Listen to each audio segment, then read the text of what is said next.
Good afternoon, welcome back to the channel. Got an interesting story for you today. It's about the last public execution, not only in Kentucky, but the United States. It just happened to be in the state of Kentucky.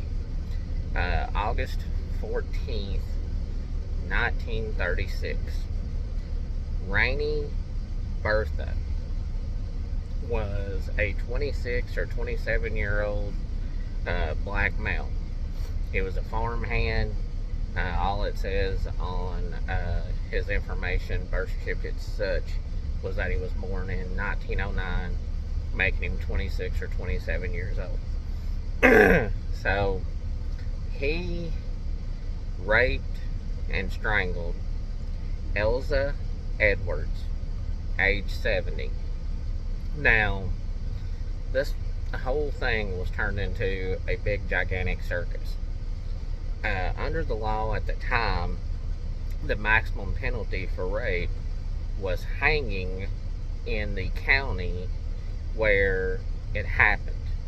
Now, what makes this case so interesting is they never pushed the murder. They only went after the rape. If they would have pushed the murder, then at the time it would have been done in private in the electric chair. So it's very interesting. But on the day of the hanging, there was vendors set up, 20,000 people show up for the spectacle. People was selling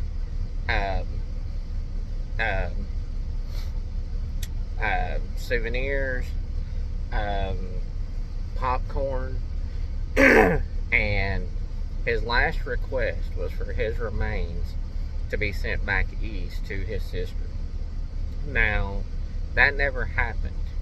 He was buried in an unmarked grave in Owensboro. The coroner, who at the time that the article that they used to get information for this article that I dug this up from, he was a young kid in school at the time.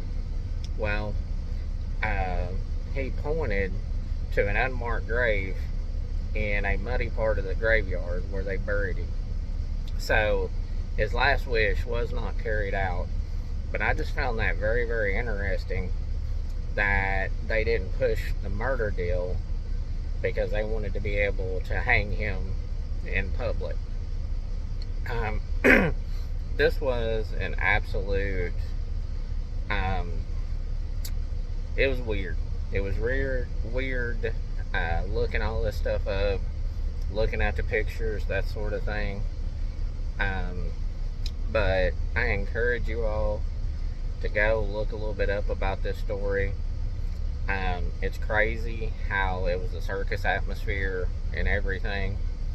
But the absolute last public execution in the state of Kentucky, as well as the U.S., August 14th, 1936.